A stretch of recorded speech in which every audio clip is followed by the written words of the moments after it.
Guys, this is Alan with Lonely Bookshelf. It's a cloudy day, as you can tell, messing with the light. But this is the vlog. This is a area where I grew up in. Back this way is the where I live. I had to move back like 3 years ago because of financial difficulties. Yeah, I live back this way. I live right behind, and so let's continue with the vlog. I was going to show you some different areas where used to live. What is interesting is like there's a bus stop over this direction, over here. I hope that works out. Hope you can see that. But yeah, let's continue on.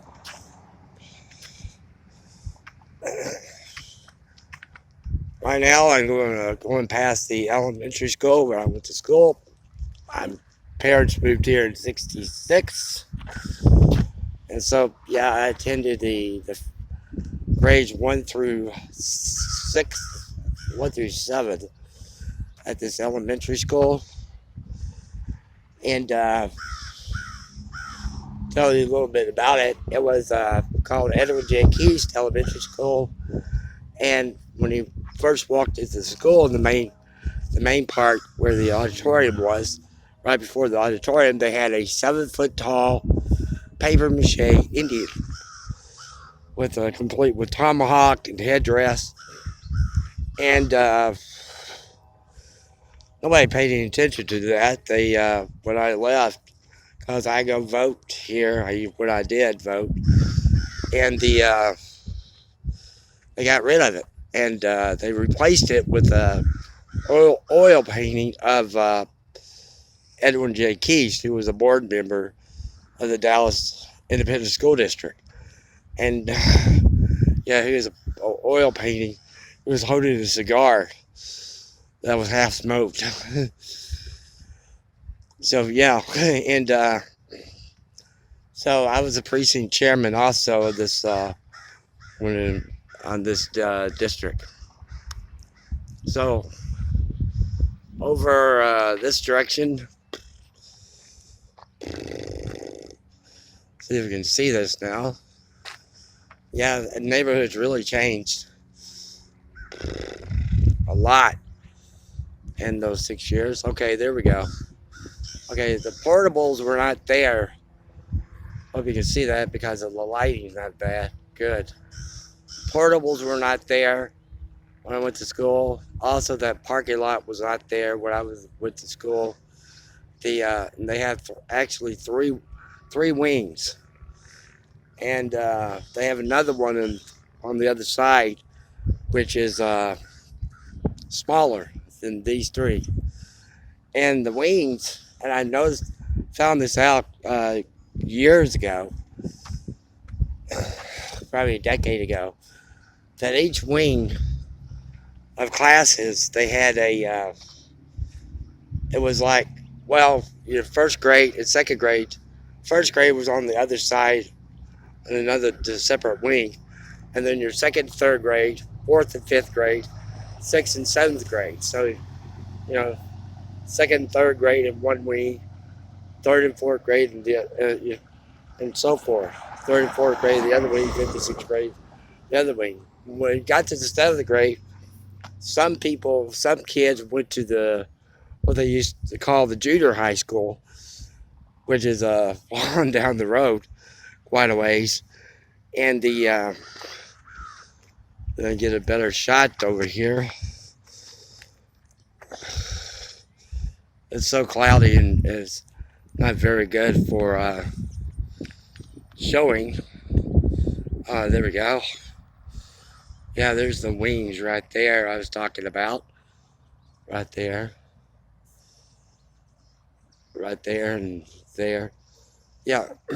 And when I was in the sixth grade, I was on the football team. I was playing cornerback. And the head coach of the football team was black. And I've forgotten his name. And very stocky guy, muscular guy.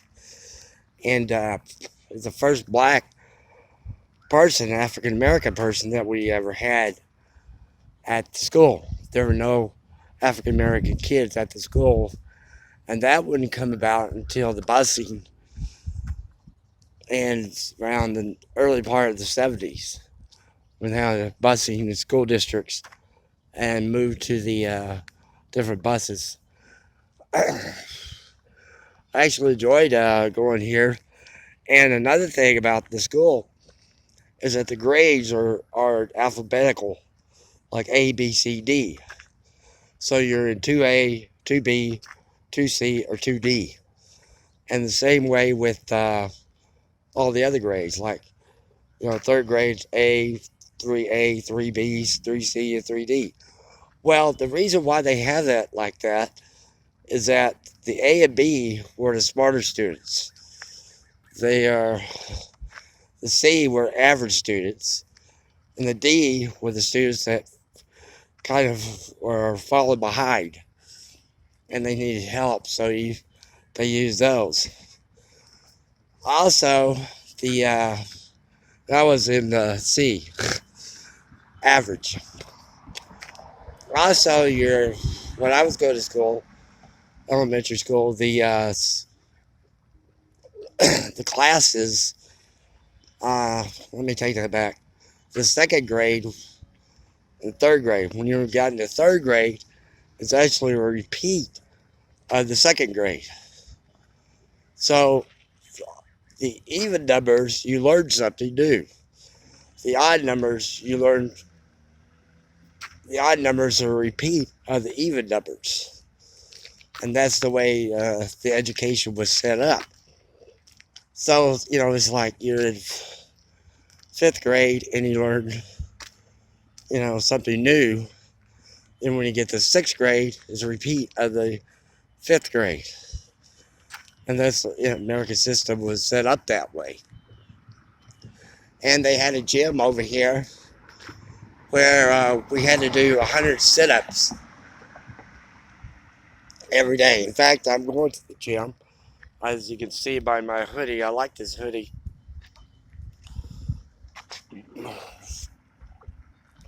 So I really like this hoodie. They, the school on Edwin J. Case used to be called the Indians. Edwin J. Case Indians. They changed the name to the Wings. So, odd name, but it's politically correct, I guess. So you have to do it like that. Sorry about the lighting. This is overcast. It's not very good. There was a teacher that I had in the fifth grade. Her name was Miss Whitlock, and she had that hairstyle, the big hair, and it was blonde. And she had she showed the class about a puppy she just got. And so I went and bought a toy for the puppy, kind of a rubber boat or something, gave it to the teacher, and she showed a picture of that to the class. So let's move over here.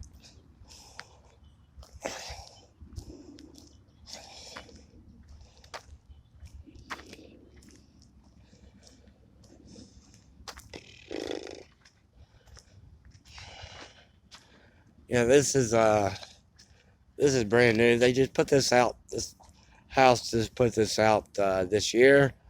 This is it's called the Castle Oaks little free pantry and library, and inside you have books on the bottom, and you have food on top. They just put this last year.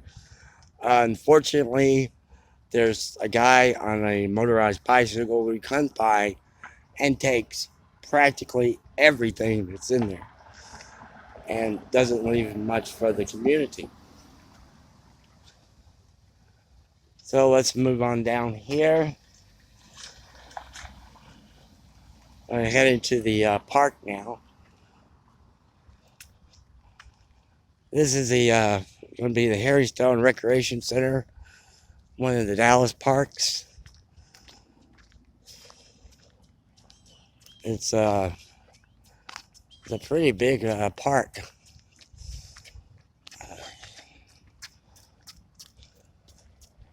Let me turn around here. The camera angles are not very good. Yeah, there we go. There's a huge park, and they had recently finished the pool, cause their swimming pool, cause this was built in the 1950s, and the recreation center, and it was so the pool just kept having problems, breaking down all the time, mechanical and everything else. So they just recently refurbished and built a new swimming pool for the public to come use. And it was supposed to be finished last year, but because of the pandemic, coronavirus, it was delayed. But they got it done. So this is a Harry Stone Recreation Center.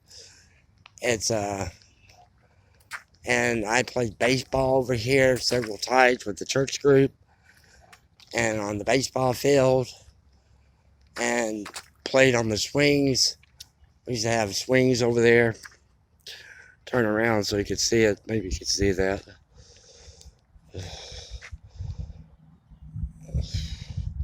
Yeah, there we go. Right there where those big lights are. And yeah, I play baseball there. And right now they don't play baseball over here anymore. They play soccer. So, you know, things change a lot with the community. Because you have a lot of Hispanics moving in here. It's probably more Hispanics than anything else. The older people, the white people, excuse me, I'm just saying that. But yeah, they had either passed away or, you know, the children don't want to stay here, so they moved. And so they had more Hispanics, which is okay. It's fine with me. And so you have a different culture. There's more African Americans living here, but the majority of the people in this neighborhood are Hispanic origin.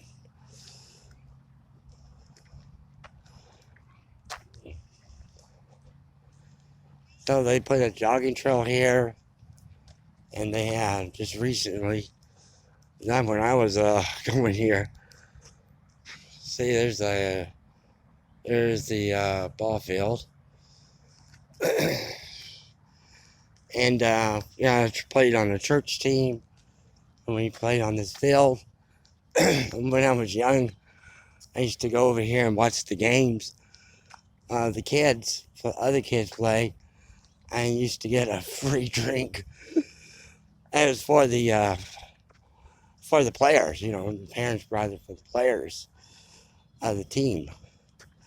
So yeah, you have that, and the recreation center has two two basketball gyms, and I would go play pickup games. You had arts and crafts. You had you know, clubs that meet there. Some meet play ping pong tournaments. You have board games and things of that nature. Just a recreation center, like all recreation centers. Tennis courts in the back, which nobody uses. I played tennis before, and you had a lot of things going on here. They also have the general election is held here also. So on election day, this place is crowded with signs of different candidates. So you have,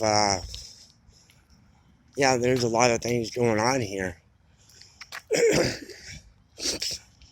I didn't come here that often, and my mother always wanted us, for us, her sons, to go up here to get involved in something, but we never did. So, turn around here. There's a picture of the parking lot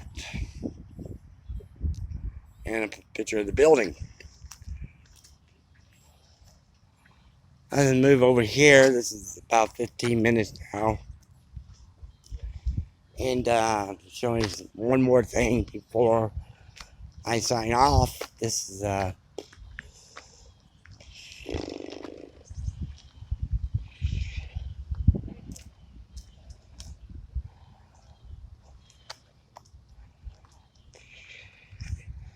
this is the there's the front of the building. You can see that. It's so cloudy today. I was going to do this yesterday, but it was raining too much.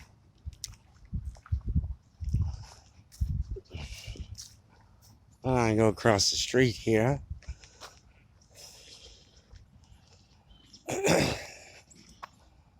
You probably won't be able to see this because of the trees in the way. And I'm not going to go down that way, down the rest of the street. But let's turn it this way a little bit. But down the street, across the one of the major streets, is the high school. It's Bryan Adams High School. When I went to high school and graduated from high school, and I was a member of the band when I was there, and I just got into the band because didn't want to get into PE. Here I am going to the gym, and yeah, go figure. So yeah, and when my brother went there in the 70s, he graduated in 71. It had the largest.